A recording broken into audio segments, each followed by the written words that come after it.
Hi, this is Bobby Kimbrough, and once again, welcome to Off the Cuffs. Today I have one of my favorite people with me. I have Major R. Slater. I want to welcome you to Off the Cuffs, Major. It's good to see you here back in the room. And I just want you to relax. Tell us about you, how long you've been with the Sheriff's Office, and what do you do here? Okay. Well, pleasure to be here, of course. Yeah. My name is Major Slater. I've been with the Sheriff's Office. This is my 25th year, 2020 Wow. 25th year. I've worked my whole career in the Detention Center. So I started out as a line officer and have been fortunate enough to work my way up through the ranks. I'm married, have a wonderful wife and a stepson and about 4 grandkids. So That's good stuff, man. That's good stuff. So you say you've been here 25 years? I have. Wow, so you know where all the bodies are buried, all the secrets are, and all that good stuff, right? Yes, I do. Wow. So you were here when the old detention center, right? Right when we came over to the new jail. So we opened the new jail in May of 95, and I came there shortly after. Wow. So tell me something. So when people talk about the detention center, explain, what is the detention center? What's its function? What's its role? And about how many people do we house? Okay. The detention center, the current facility we're in, is a large facility. So it's a twin 11-story building. Wow. It's about 435,000 square feet. The maximum rated capacity is 1,016. That's 913 males and 103 females. Wow. So it's a very large jail. Like I said, it was opened in May of 95. So it's 25 years old coming up in May. The main primary function of the jail is to hold people pretrial release. And that's, I think, a lot of times what people get confused on is what the jail's role is. We don't hold anybody. We don't go out and just pick up anybody and put them in jail. Everybody that's in jail, a judicial official has placed them there. So we actually work at the direction of the courts. So the courts place someone into our custody, and then once they're in our custody, of course, we're then responsible for their care and custody. And we hold them until such time they either make bond or go get adjudicated in court. And then we do whatever the court tells us at that point. So if a person's to be released to the street, that's where we release them to. If they have to do prison time, of course, then they stay in our facility until the North Carolina Department of Corrections assumes custody of them. And then they'll start serving their prison sentence. So, you know, when I was campaigning, and I heard all these stories about the detention center, I heard so many stories, good, bad, or indifferent. And I will honestly say to you is that when I came in and I walked through the detention center, started spending time over there with the men and women that are there incarcerated, as well as the men and women that are team members there that work there, I got a whole new perspective that you all are the heartbeat that holds a lot of things together. I realized some things that we have everyday men and women that are there in the detention center. We have some people there that have not been found guilty yet. We have people there that are waiting to be adjudicated. We have people there that have emotional issues. We have all kinds. We have a plethora of the society.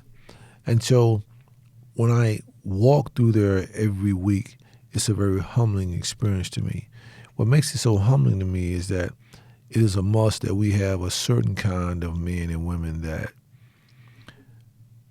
I don't want to use the word employed, but interact there with the residents there. And I say that because we're dealing with human beings, we're dealing with emotions. So what's it like working in the detention center? What's it like spending 25 years there?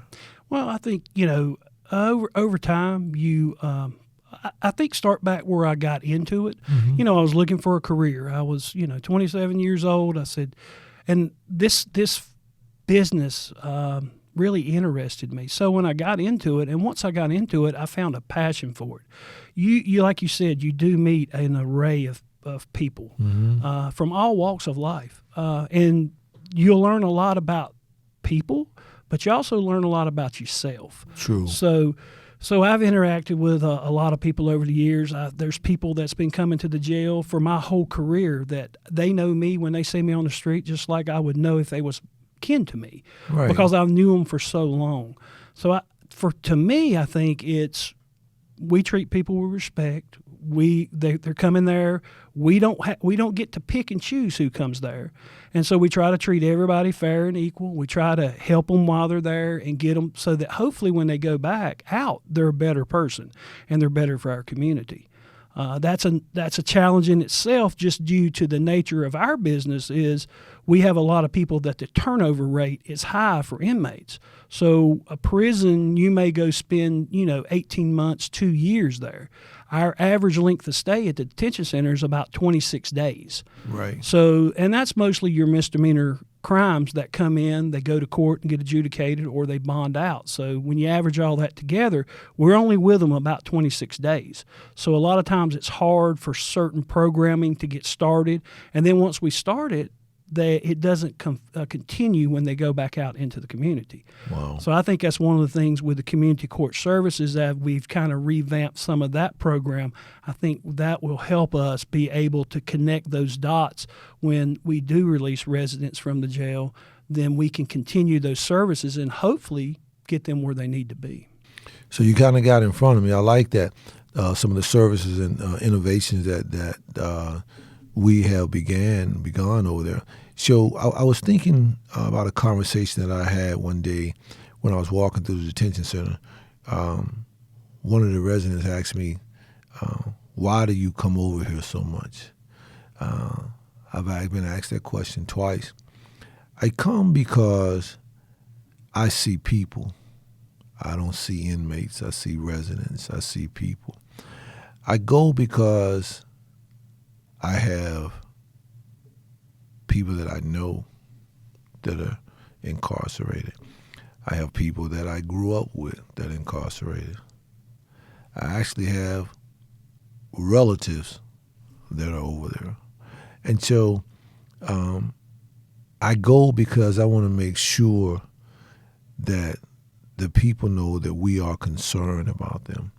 I go because I want to make sure that their voices are heard too. I listen to a lot of the complaints that they've had, whether it be the diet, the food, whatever it may be. And then I try to balance that and also by talking with the men and women that work there, making sure that they have what they need and what they do, and because it is a very stressful job.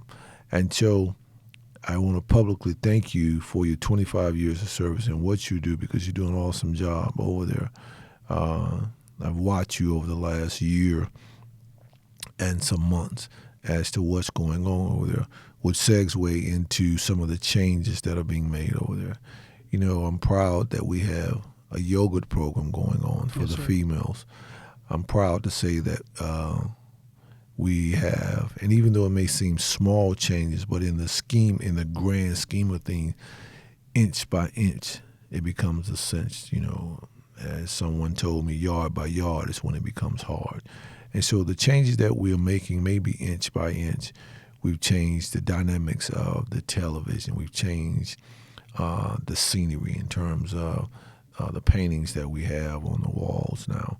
We've changed quite a few things in terms of the services that we're providing, whether it be cosmetic services, whether it be services, life skill things that we're trying to do. Because what I believe is that while we may have you only 26 days, or whatever the number turns out to be, we have a chance to do something positive in your life. Energy is transferable. We can transfer positive energy into you. Maybe we can stop some of the rate of recidivism and all the other things that we see in the community.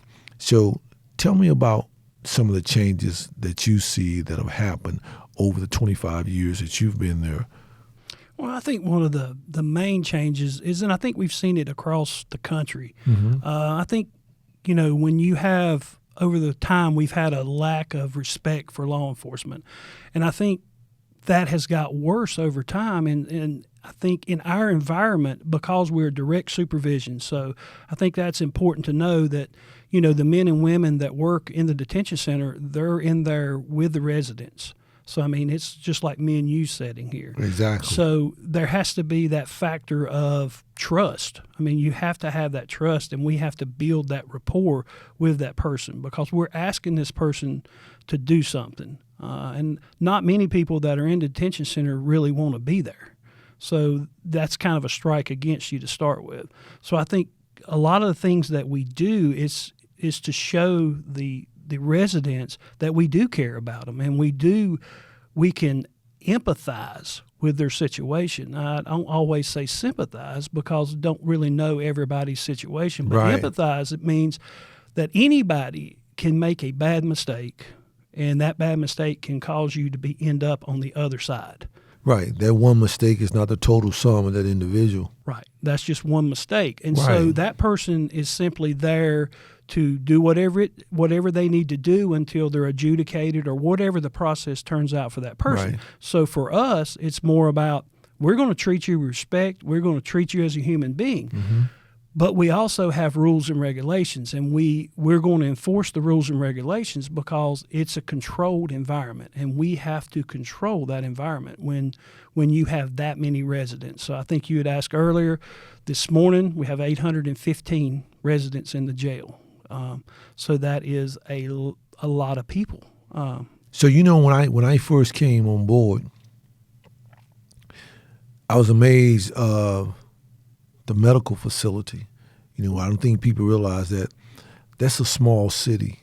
There are some places, some counties that don't have 1,100 people inside of the city limits. Right. But to have that many people consolidated in one area, that's a lot of persons, a lot of people, a lot of problems, a lot of issues, a lot of things that come with it.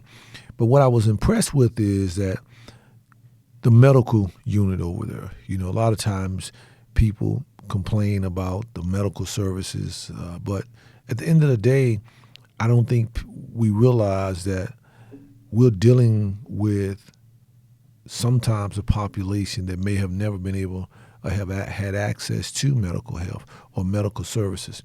I think sometimes we forget that we're dealing with certain issues that prohibit what normally could have been a better outcome. And so when I walked through and I studied what was going on, I realized that we too have great facilities. We have some hard-working, dedicated men and women, medical professionals that provide medical care and medical treatment for the residents at the Forsyth County Detention Center.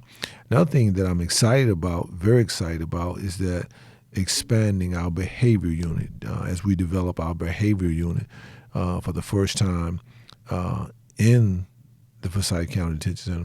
I'm excited about that because when I walked around the detention center, I realized that a lot of times some of the issues are not necessarily criminal issues. There are issues that may be emotional or behavioral issues. And so I'm excited to get that up and running because I think that when people get the services that they need, it helps them become whole again. It helps them get on their way. And so what are your thoughts about, I always use this word, 21st century law enforcement, 21st century detention, because, some facilities have barber schools, they have catering programs, a catering school. I've been to some of the detention centers around the state. One of them in particular has a catering school, culinary school that they developed. Culinary school as well as a barber school. And so I think that those are some things that are pretty much hitting the mark, because I think that when people have a skill set, it keeps them from criminal activity. I know a lot of times a lot of listeners, a lot of viewers out there are saying, well, that's not the taxpayers' money, is to give them a skill set. It's not the taxpayers' money to do certain things. They're saying, the detention center is not designed to be pleasant. It's not designed to be a loving experience. But at the end of the day, my thoughts on that is that it has to be an experience to where you're helping people become better, helping people become whole, because if I don't give you a skill set, or the system doesn't give you a skill set, you're going to be released at some point in time. Then what do you do when you've been released? And so I'm excited about some of the changes that are going on. I'm excited that you are leading the charge in that area. So what's your thoughts on some of the changes? Well, I think as anything else, as things go on, things change. Mm-hmm. The detention centers are not what they were 25 years ago. I think criminal justice has taken a more proactive role in a lot of things, and it's basically because we're the last catch net, and I think I've heard you use that before. Exactly. Because a lot of the issues that we face are community problems, but they end up in the criminal justice system. So true. And so the behavioral health is one of them that, across the state over the last 10 to 20 years, they've closed a lot of the hospitals. So there's not a lot of mental health treatment out there. So a lot of times what that does is that it ends up putting those residents into the jail. And so I think, like with the behavioral health unit, we're trying to adapt so that we better fit that population, so that we can help that population. And I think with the resources, more mental health staff there to be able to run a behavioral health unit, it's well worth our time, because we're helping that person, and we may be the only help that person has. And so if we help that person, when that person comes back out into the community, they make a better citizen. So true. I think that's part of our responsibility. And I think jails have gained more responsibility over the years. And I think with the opioid epidemic and other things that you see on the horizon, there's more expectations of jails. What percentage would you say of inmates, of residents that have been incarcerated are reflective of the opioid epidemic? If I was guessing, I would say it'd probably be pretty close to half, 50%. I would agree with you. And then when you throw in substance abuse and just alcohol abuse, and as a whole, it probably rises on up to 70%. Wow. Because a lot of the crimes that you see are crimes when someone committed when they was under the influence of some type of illegal substance or illegal substance. I mean, so are you giving any type of treatment in your facility? Right now, what the main thing is we're the medical staff there are basically helping these people through the withdrawal symptoms. So one of the things that we've been looking at is looking into medication-assisted treatment. Okay. So we have been doing some of that with the DATA program, which was the program that's in conjunction with the district attorney's office, to where we select candidates to be able to be put into this program. And they're using Vivitrol, and now they're starting to branch out into Suboxone and some others. But they're doing that outside the jail. One of the issues that we have is the restrictions we have on us for our pharmacy and for our providers. They have to have certain credentials in order to be able to have these narcotics in the building. Wow. So I think that's what we're trying to work through now. And so there's 3 stages of that. There's a continuation stage, there's a step-down stage, and then there's a full-blown MAT program, which would be medication-assisted treatment. We're just trying to feel our way to figure out which is the best for us and to how to implement it and get all the players in place. So we have that. And like I said, we do encounter a lot of people who come in who are on some type of substance, mind-altering substance. So that's a huge thing for our medical staff. And going back to the medical staff, we have a great medical staff. And we have a lot of people there that really care about what they do. But you're also right. We have a lot of people who have abused their bodies or abused substances for years and years, and they've not really had any medical treatment to go with that. So a lot of times the adjective or whatever is that we should be able to fix them. Well, a lot of times, a lot of this stuff has gone on for so many years. You're not fixing it. You're just helping them. Right. So I think that's where people in the community sometimes think, well, you ought to be able to fix that. And what I say to that is we try our best to get them where they need to be, but we can't go back and fix everything that's going on in that person's life. Wow. And it's very tough because I've said before, we kind of have a broad spectrum.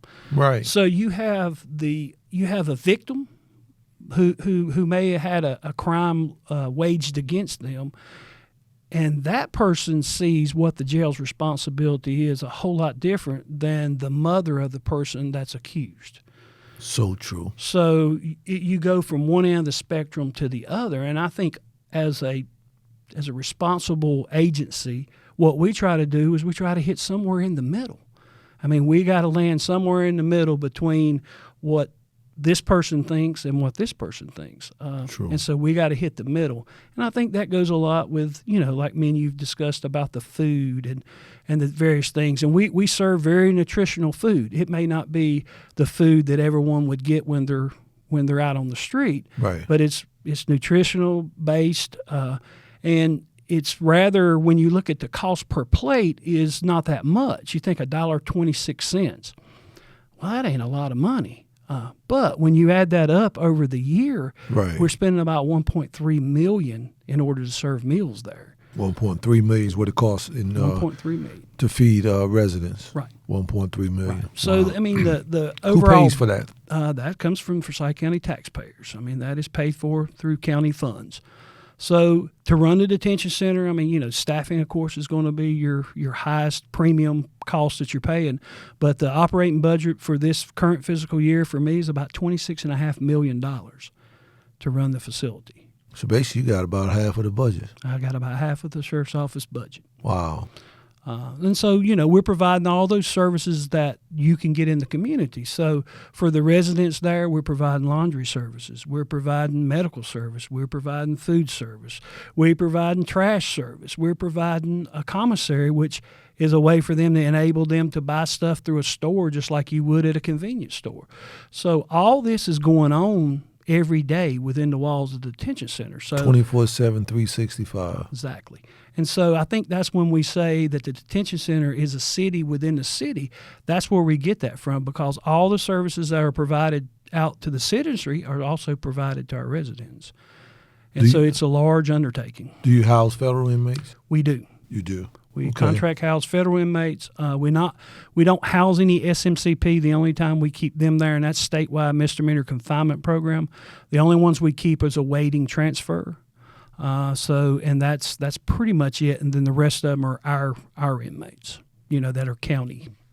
Well, I want to say to the men and women, not only in Forsyth County, but all over the state, all over the country, that serve in that capacity as a detention officer, is a honorable, very honorable profession.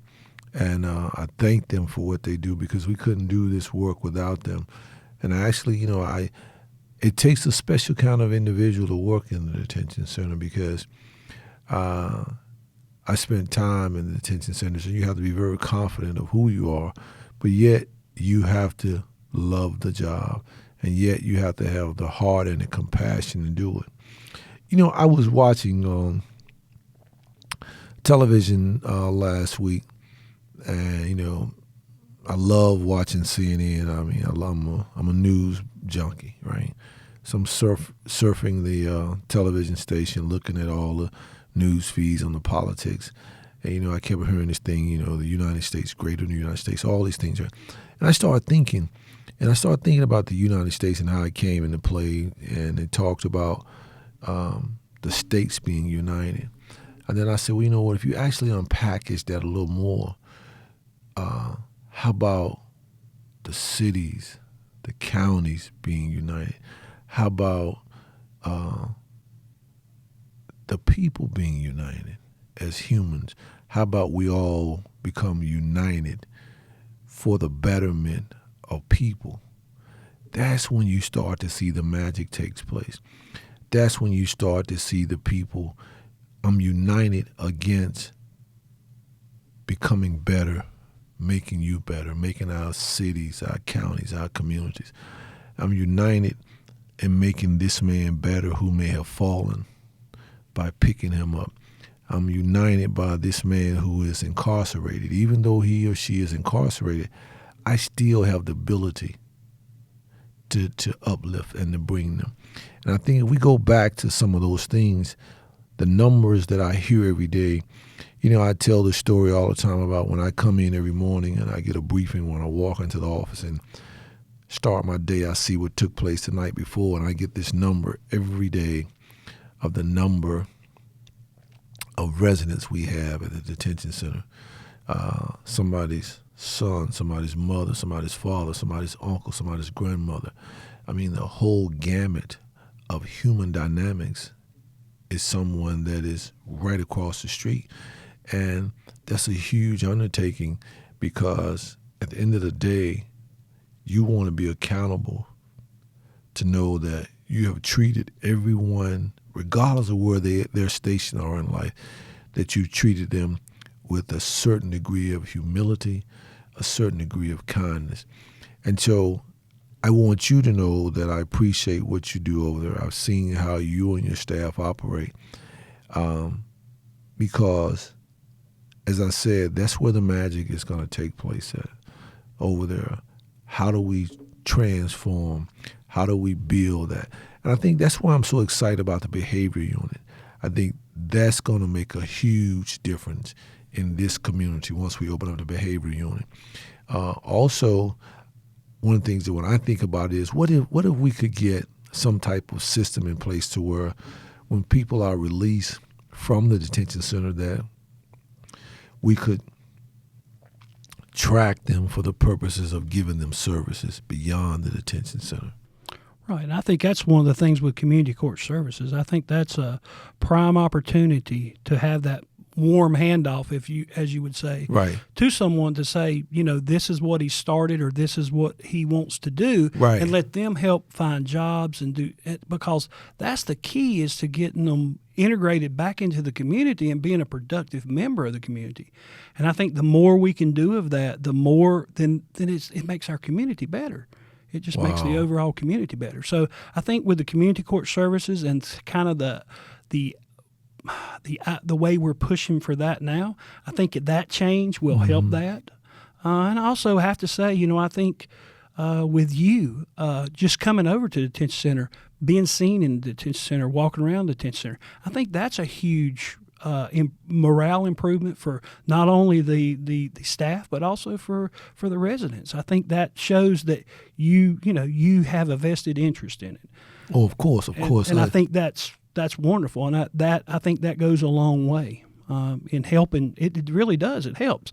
We have so many community members, 700 volunteers, through church service, through different churches that come and do church services on Sundays and do Bible studies during the week.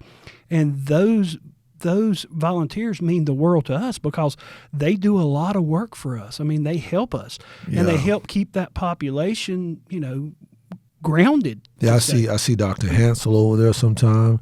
I think all those volunteers, all the pastors that come through there and mentor, all the volunteers, I wish we had more volunteers. I wish we had more volunteers throughout this community. That goes back to that united effort for betterment. If we had more volunteers in the schools, the detention center, because it's got to be people empowering people helping people, regardless of where we find them at. So before we close out, tell me something. If you could, since you've been there 25 years, tell me something that you would like to see happen over there. Tell me something that you want the people that are watching and listening to know about Forsyth County Detention Center. I think one of the main things that I want, if I had my little basket full of things, one of them would be more staffing. And I think that's because the detention profession has changed. And so we're still working off of staffing from back when the building was designed in 1995. And so you tell the commissioners give us some more money? Right, we need more money. Okay, we need more that. staffing, and that's in a way to better have more staff there to be able to do the things that we want to do. Everything we do within that detention facility, because it is a secure facility, every time someone moves, that takes staff to move them. They have to be escorted, because we are the most secure building in Forsyth County, and that's what we're designed to be. So staffing, it helps that a lot. And also just the community being educated on what we do, and the reasons why we do certain things. that's another thing, is just continual education out to the community that, hey, we're trying really hard to do the best, and we are trying to do the best with what we have. But, with more resources, we could do more. And I think you know what I believe? I just believe that the county in which I was born and raised in and currently serve in now, that they would give us more if we asked for it. If they knew that it was going to be for the betterment of citizens, not only from bettering the people there, but also from a security standpoint and a social standpoint through the community. In other words, giving more right here in the middle would cause a ripple effect throughout the community. That's something we need to sit down and talk about. And let's take that to the people. Let's take that across the street and say, hey, here's what we think we need, and here's what we would like to see happen as relates to detention. And let's see, can we get the people to back us? Because who knows? Everything starts with a thought. Everything starts with, there's a word, and here, let it go forth. So I'm glad you brought that up, because I like that. Because at the end of the day, everything starts with the people, right. And that it helps staff. And so, jails are commonly, detention centers are common for a lot of turnover of staff. Mm-hmm. So if we augment that staffing to where there's more people there and people don't have to be stressed as much, because it is a stressful job, there's no doubt. But I think we would retain more staff that way too. So I think it's a two-part thing. But one thing I'd like to say too is I'd like to thank all my staff, because the staff over there, they come in every day and they do this job every day behind the wall. They're not seen a whole lot. People rarely know what they do every day, but they do an awesome job every day. And they put forth a lot of time and effort into being a very well-run detention center, and that's all to the staff. Well, anything you want to say before we close out? No, I just I really enjoyed having the opportunity to be able to talk about the detention center, to be able to get the information out to the community and let people know kind of where we are. And like I said, I look forward to continuing and making this the best we can make it. I appreciate that. I want to echo off of what you said about thanking all of the staff, the members, team members that work here with the Forsyth County Sheriff's Office. I want to thank all the people that help make us do or allow us to do by the budget, thanking the county commissioners, thank everybody that goes forward in uniting the people and pushing us forward. And I want to leave on something, right? The thought that I've had, which I try to be positive every day, is never giving up. Regardless of where you find yourself at, no matter what place you find yourself in, what station, never give up. And I think about that because life is always revolving, always spinning. And I started thinking about a plane ride that I was on years ago.